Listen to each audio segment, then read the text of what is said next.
30장 유비를 받아준 유표. 유표의 도움으로 형주에 머물던 유비는 유표를 친형님처럼 믿고 따랐으며 유표 역시 유비를 친동생처럼 아끼고 도와주었어요.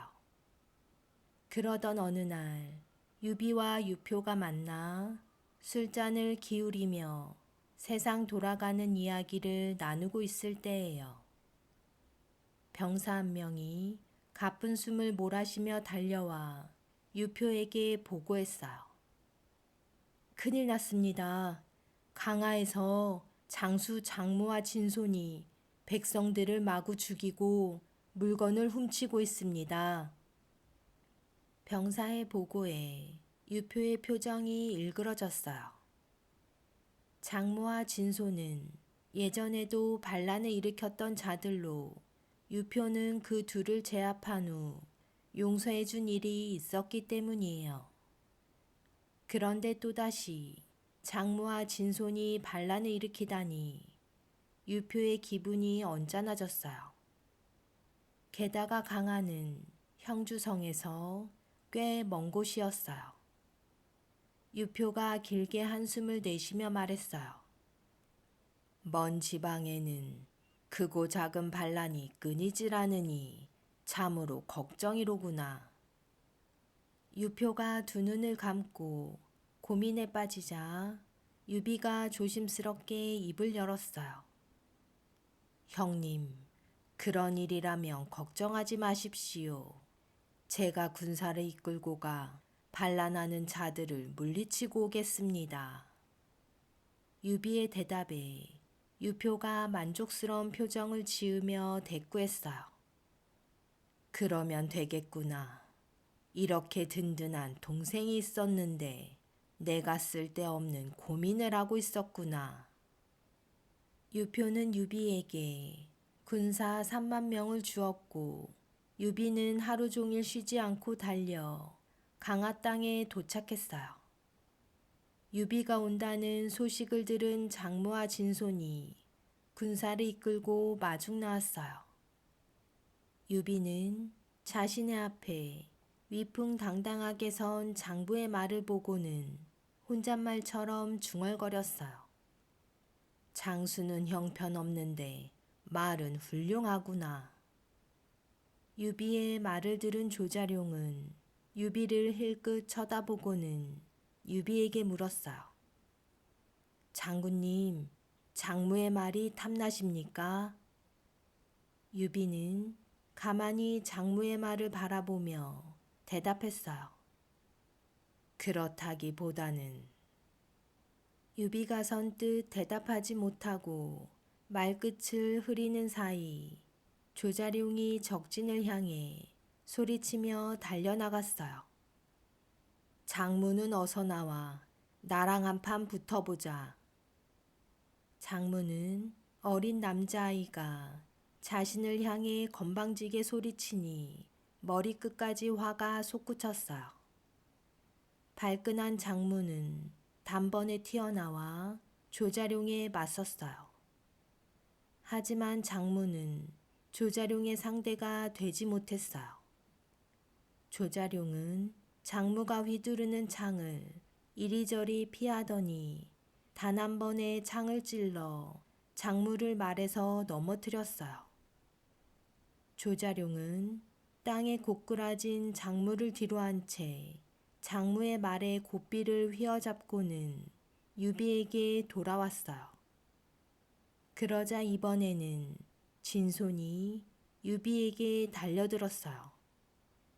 하지만 진손은 장팔 3호를 휘두르며 뛰쳐나간 장비의 손에 박살이 났어요.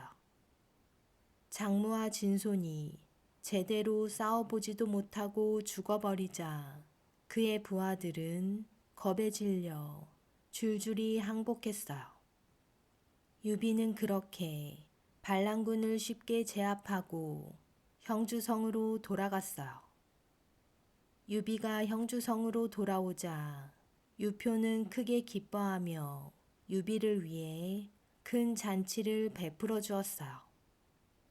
하지만 잔치 내내 유표의 표정은 어두웠고 유비는 그런 유표를 보며 걱정스럽게 물었어요. 형님, 오늘같이 기쁜 날 무슨 걱정거리라도 있으신지요? 유표가 대답했어요. 자네 같은 동생이 있어서 얼마나 마음이 든든한지 모른다네. 하지만 강동의 송건과 한중의 장로가 골칫거리라네. 게다가 남월의 오랑캐들이 언제 쳐들어올지 모르니. 유표의 말에 유비가 차분하게 대답했어요. 걱정하실 거 없습니다. 저에게 관우, 장비, 조자룡이 있는데 이들 모두 용맹한 장수들입니다. 관우에게는 한중의 장로를 공격하게 하고 장비에게는 남월의 사나운 오랑캐를 맡기시고 조자룡을 강동으로 보내신다면 형주를 지킬 수 있을 것입니다. 자신만만한 유비의 대답에 유표는 크게 기뻐했어요. 그렇게만 해준다면 그보다 더 든든한 일이 어디 있겠소. 동생이 말한 대로 새 장수를 보내도록 하시오. 그리하여 유비는 관우, 장비, 조자룡을 각각 한중, 남월, 강동으로 보내 형주를 지키도록 했어요. 유표는 기쁜 마음으로 그 사실을 그의 부하장수 채모에게 말했어요. 그런데 채모의 반응이 시큰둥했어요. 사실 채모는 유표의 부인인 채씨 부인의 오빠로 공을 세우는 유비를 질투하고 있었어요. 유표에게서 물러나온 채모는 곧장 자신의 동생 채씨를 찾아가 주의를 주었어요. 유비가 자신의 부하를 먼 지방으로 보내고 이곳 형주에 있는 것은 음모를 꾸미는 것이 분명하다. 유비는 항상 조심해야 할 인물이다. 채모의 말에 채씨 부인이 고개를 끄덕이며 단호한 목소리로 대꾸했어요. 알겠습니다, 오라버니. 저도 유비를 조심하겠습니다. 그날 밤 채씨는 유표에게 넌지시 일렀어요.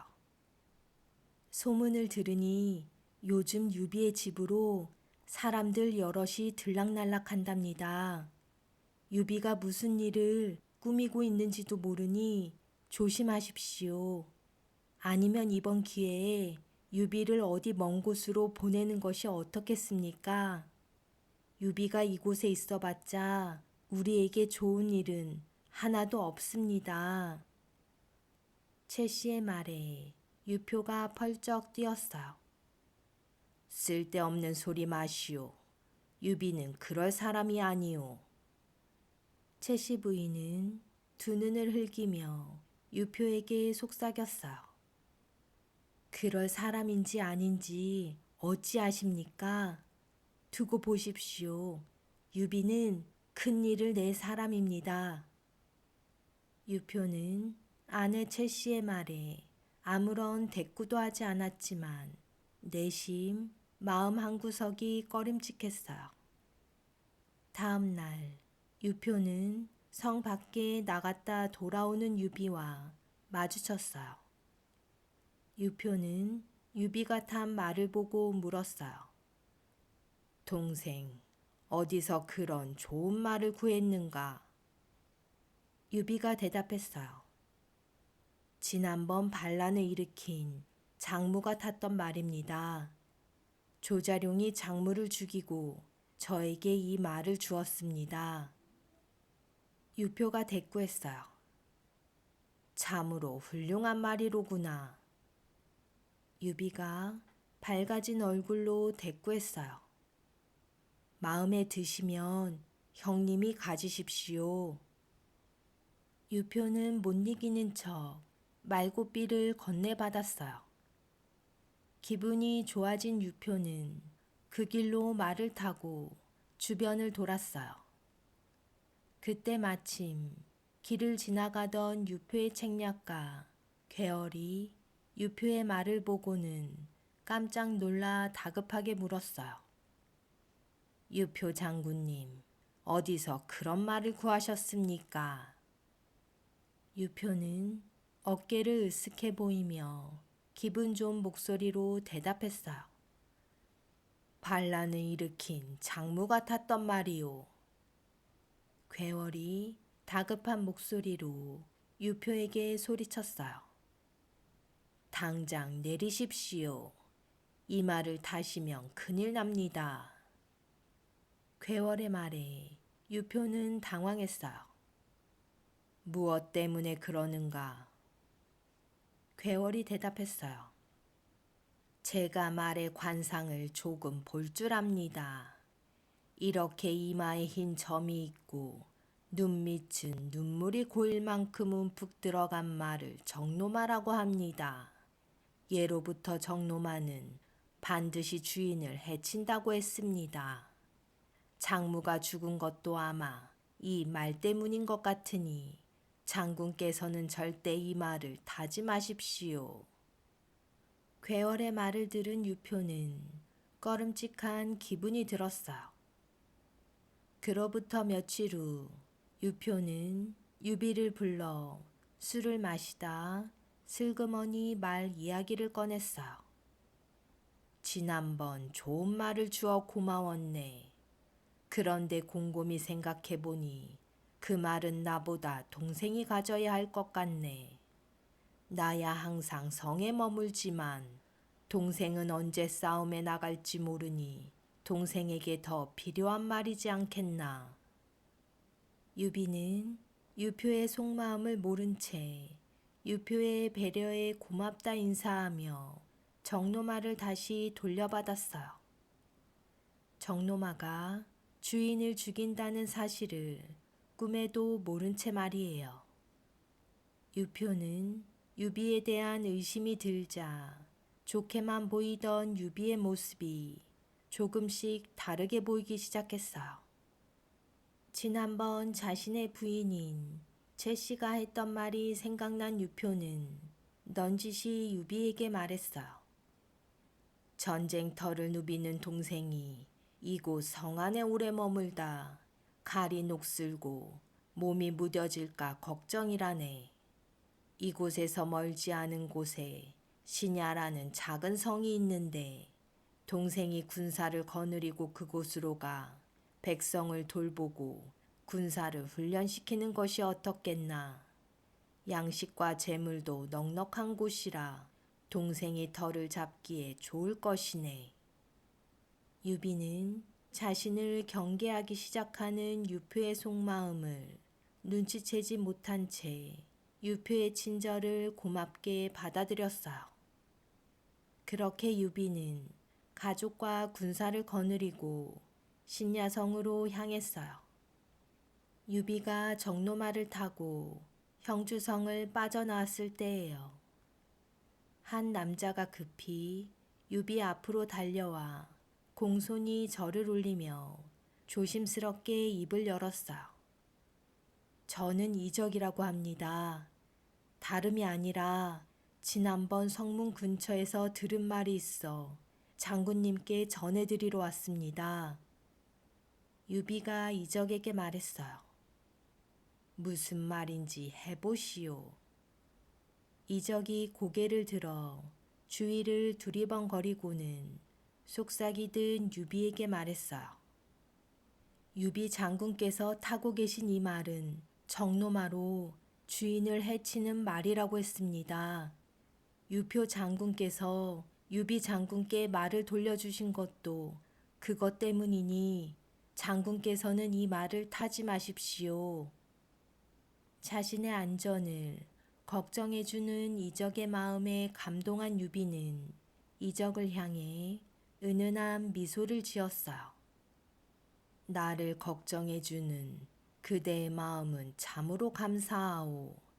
하지만 사람의 운명은 하늘이 정하는 것이지 고작 말 한마디에 결정될 수 없는 것이오. 나는 이 말을 계속 탈 것이니 그대는 내 걱정을 하지 마시오. 이적은 유비의 지혜와 용기에 감탄했고 이 일을 계기로 두 사람은 가까운 사이가 되었어요. 이윽고 유비 일행은 신야에 도착했어요. 신야의 백성과 군사들은 성 밖으로 나와 유비의 일행을 반갑게 맞이했어요. 자신의 몸처럼 백성을 아끼고 사랑하는 유비의 됨됨이를 신야의 백성들도 다 알고 있었어요. 신야는 작지만 평화로운 곳이었어요. 유비의 부인은 이곳에와 아들을 낳았고 아들의 이름을 아두라 지었는데 이 아이가 바로 훗날 유비의 뒤를 이어 황제가 되는 유선이에요. 유비가 신야에서 지낸 지 여러 날 후 북쪽 지방을 차지하려고 군사를 움직이는 조조의 소식을 들었어요. 유비는 유표를 찾아갔어요. 형님, 조조가 북쪽을 차지하러 떠나 허창은 텅텅 비어 있을 테니 군사를 모아 허창을 공격하신다면 큰 뜻을 이루실 수 있습니다. 유비의 말에 유표는 떨떠름한 표정으로 시큰둥하게 대답했어요. 동생, 나는 이곳 형주만으로 충분하고 더 이상 전쟁을 일으킬 생각이 없다네. 그러니 이제 그만 돌아가게. 유표의 거절에 유비는 아쉬웠지만 돌아갈 수밖에 없었어요. 유비가 신야에서 지낸 지 어느덧 1년이라는 시간이 흘렀어요.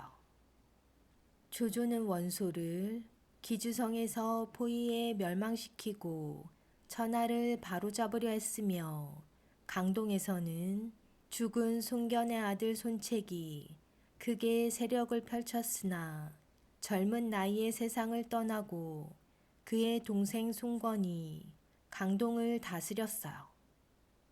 이런 막강한 힘을 가진 조조와 송건의 틈에 놓인 것이 바로 형주였어요. 하지만 형주를 다스리는 유표는 늙고 마음이 약했으며 집안 사정 또한 복잡했어요. 그런 유표는 가끔 유비를 불러 함께 술을 마셨어요.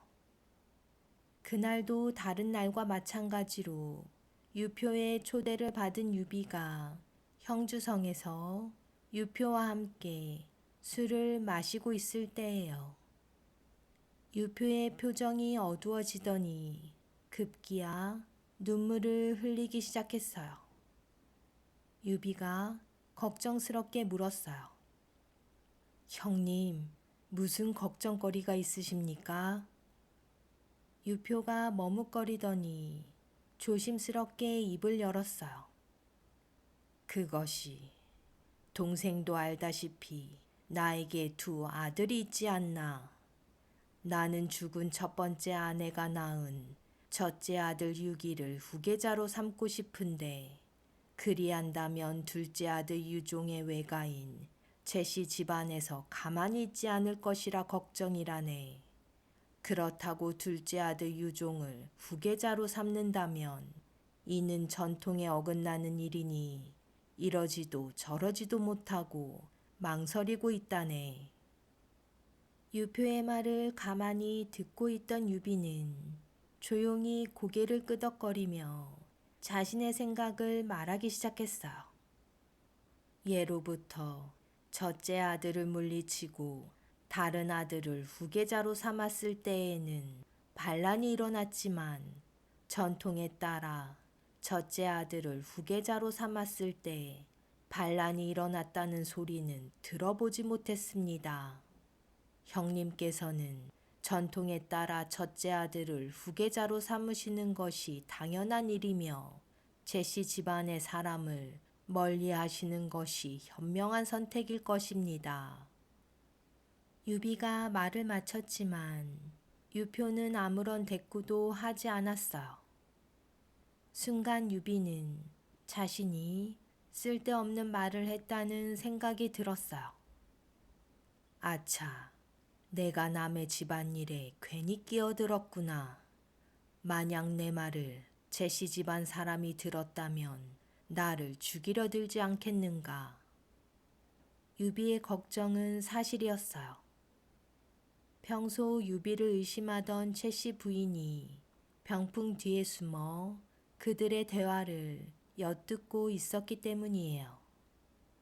유비는 찝찝한 마음에 술을 한 잔 더 마시고는 길게 한숨을 내쉬었어요. 무언가 고민이 있어 보이는 유비의 모습을 가만히 지켜보던 유표가 유비에게 넌지시 물었어요. 동생이 길게 한숨을 내쉬니 무슨 걱정거리라도 있는가? 유표의 물음에 유비는 술을 한 잔 더 들이키며 하소연하듯 말했어요. 저는 늘 말을 타고 다녔는데 요 근래에 편하게 먹고 성 안에서만 지내다 보니 몸이 많이 무거워졌습니다. 세월은 흘러 점점 늙어가는데 아무것도 이루어 놓은 것이 없으니 걱정입니다. 유표는 유비에게 진심으로 위로의 말을 건넸어요. 동생은 옛날 조조와 더불어 매실을 안주 삼아 술을 마시며 영웅에 대해 이야기했다고 들었네. 그때 조조는 전하의 영웅에 대해 모두 고개를 저었지만 단 한 사람 동생만은 영웅으로 인정하지 않았나. 그런 동생이 어찌 이루어 놓은 것이 없다고 할 수 있겠나. 참고 기다린다면 동생의 뜻을 펼칠 날이 반드시 올 것이네. 유표의 말에 술에 취한 유비가 자신도 모르게 또다시 자신의 속마음을 드러냈어요. 유비의 말을 들은 유표는 갑자기 얼굴색이 바뀌더니 표정이 굳어지며 입을 다물어 버렸어요. 유표의 표정을 본 유비는 가슴이 철렁했어요. 아차, 유표 형님 앞에서 내가 건방지게 말했구나. 아차 싶었던 유비는 쓸데없는 말을 했다는 생각이 들자 취했다고 둘러대며 자리를 털고 일어났어요.